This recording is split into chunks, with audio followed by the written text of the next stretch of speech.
Attendez, attendez, la vérité c'est un cauchemar. La Coupe du Monde elle va commencer là, Messi il sort sur blessure. Le dernier match avant la Coupe du Monde, il sort sur blessure. Wesh! Messi, t'as pas le droit de me faire ça. Je refuse. La vérité que t'as pas le droit. La Coupe du Monde, elle débute officiellement dans 17 jours. Et le premier match de l'Argentine à la Coupe du Monde, il aura lieu dans 22 jours. Maintenant, la question, c'est de savoir, est-ce que Messi, la blessure qu'il a là, est-ce que c'est grave ou c'est un petit truc qui va passer? Parce que honnêtement, vu la vitesse à laquelle il est sorti et surtout la tête qu'il faisait lorsqu'il est sorti, moi j'ai peur, hein, je vais pas vous mentir, j'ai très peur. Surtout que comme je l'ai dit juste avant, c'était le dernier match de Miami avant la Coupe du Monde avec un Messi en plus qui était en forme, il faisait des rushs, etc. Et logiquement, en voyant tout ça, je me disais quoi? Je me disais qu'on allait avoir un Messi en pétard, un Messi qui allait nous régaler pendant la Coupe du Monde encore une fois, même si bien évidemment ça n'allait pas être comme en 2022. Et le fait de le voir sortir à 20 minutes de la fin du match et en plus de ça sur blessure, en faisant cette tête là, je mens pas, ça me fait quand même un peu peur. La seule chose qu'on peut faire pour l'instant, c'est attendre les résultats, en espérant bien évidemment que c'est rien de grave. Comme je l'ai dit en début de vidéo, la Coupe du Monde elle débute dans 17 jours et le premier match de l'Argentine il aura lieu dans 22 jours. Donc en soi on est sur 3 semaines. Et si vraiment c'est musculaire et que c'est une petite gêne, d'ici là je pense que ça peut être réglé. Ou au pire des cas il ratera le premier match. Bref, en tout cas n'hésitez pas à me donner vos avis dans les commentaires, histoire de savoir ce que vous en pensez. Et moi je lirai tout ça. Stop, annulez la Coupe du Monde, arrêtez tout. Si la Coupe du Monde se fait sans Messi, mais annulez-la direct. Inter Miami, Philadelphia, ça fait 4 partout, on est à la 73e minute de jeu. Messi quitte le stade.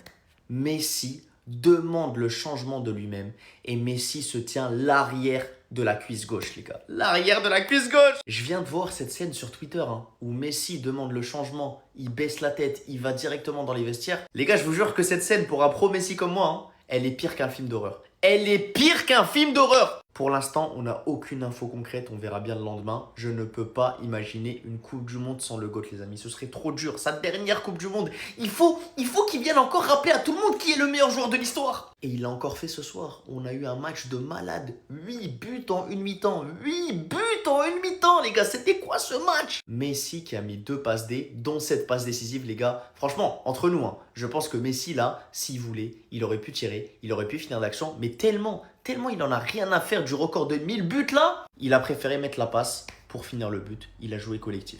Il n'est pas à la recherche des 1000 buts. Il n'est pas en chien pour aller chercher ce record. Contrairement à certains joueurs en Arabie Saoudite, dont je tairai le nom. Ça, c'était gratuit.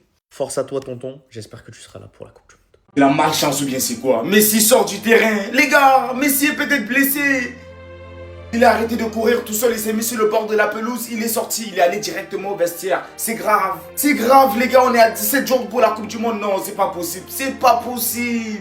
On ne pouvait pas faire de Coupe du Monde sans Messi. Pas de Coupe du Monde sans Messi, moi je vous le dis tout de suite. Je ne veux pas de Coupe du Monde sans Messi. Les gars, je vais couler des larmes. On va couler des larmes. Messi quitte la pelouse, la tête baissée, il va directement au vestiaire. Directement au vestiaire, non, non, non, non, non, non, non, non, non. Non les gars, non, non, non. Le match finissait, normalement il rejoint la sélection d'Argentine, il commence la petite préparation, il reste 15 jours pour la Coupe du Monde qui commence dans 2 semaines. Non, je vous jure que vous allez repousser la Coupe du Monde si Messi est blessé, je vous le jure, vous allez repousser la Coupe du Monde, c'est pas possible. Yamal blessé, Messi blessé, on va apprendre demain que Neymar blessé. Oh s'il vous plaît, au moment où je parle, pour le moment on ne sait pas encore. Il est juste sorti, mais il y a des rumeurs comme quoi, parce que la manière dont il est sorti, moi j'ai suivi le match en direct, on dirait qu'il était blessé, par pitié. Je ne vais pas porter le mauvais œil. Seigneur, protégez-le, qu'il ne soit pas blessé. Grande Léo, s'il te plaît. Regardez bien ce que Messi il a fait cette nuit. Là, il va recevoir le ballon. Au lieu de tirer dans la cage, regardez ce qu'il va faire. Là, il aurait pu très bien tirer. Non, il a décidé de faire la passe. Et derrière, c'est but. Pourquoi? Parce que le mec, il pense trop collectif. Regardez les gars derrière. Regardez-le. Il y en a, vous allez me dire, ouais, mais c'est normal qu'il a fait la passe. Je vous la remets carrément. Les gars, il y a combien d'attaquants sur cette passe? Ils auraient allumé la cage. Regardez, il aurait pu très bien tirer du droit ou mettre une pichenette. Non, il décide de faire la passe. Encore une fois, 413 passes décisives en carrière.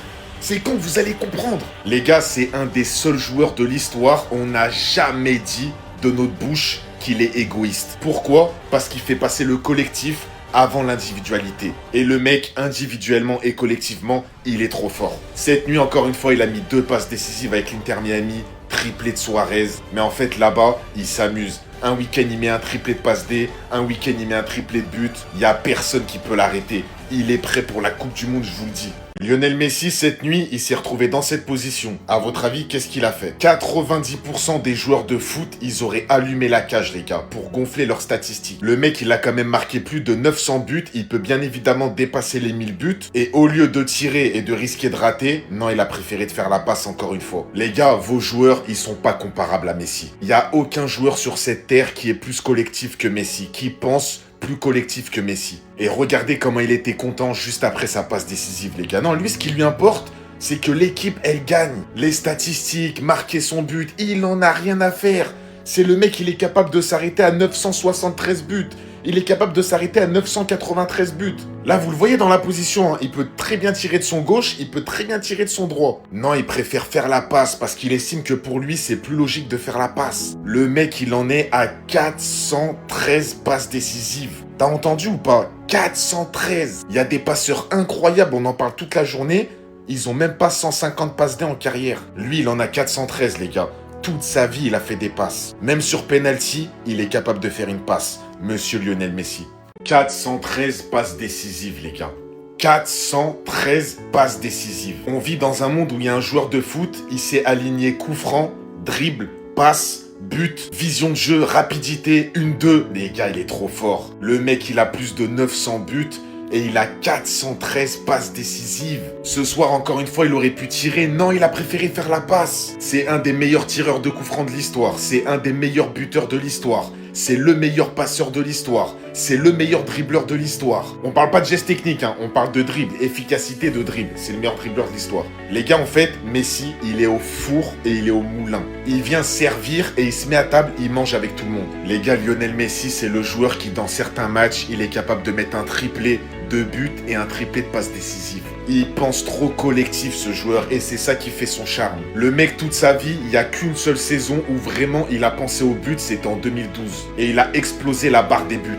Le reste de sa carrière, il a fait des passes incroyables. C'est le meilleur passeur de l'histoire. Encore 2 passes décisives pour lui, mais les gars, en fait, le mec, il peut dépasser les 1000 buts et il peut dépasser les 500 passes D en carrière.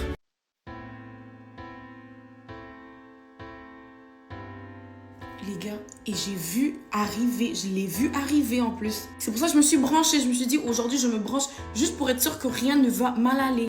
Il a pris un coup franc et puis tout d'un coup il a arrêté de courir. J'ai dit Seigneur. Et après, le match continue, le cherche des jeux. Je le vois, il se rapproche du banc de touche. Il est en train de parler avec l'entraîneur. Les gars, il a demandé son remplacement. En plus, on le sort à la 73e minute. Il demande son remplacement, il va direct au vestiaire. C'est littéralement mon cauchemar. C'est mon cauchemar en fait. Mon cauchemar vient juste de se passer en ce moment. J'espère que je me réveille et c'est une blague. Je vois tellement venir la nouvelle de blessure à l'ischio-jambier.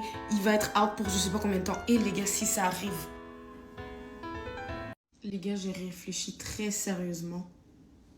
Et en fait, Lamine Yamal blessé, il rate les 2 premiers matchs du mondial.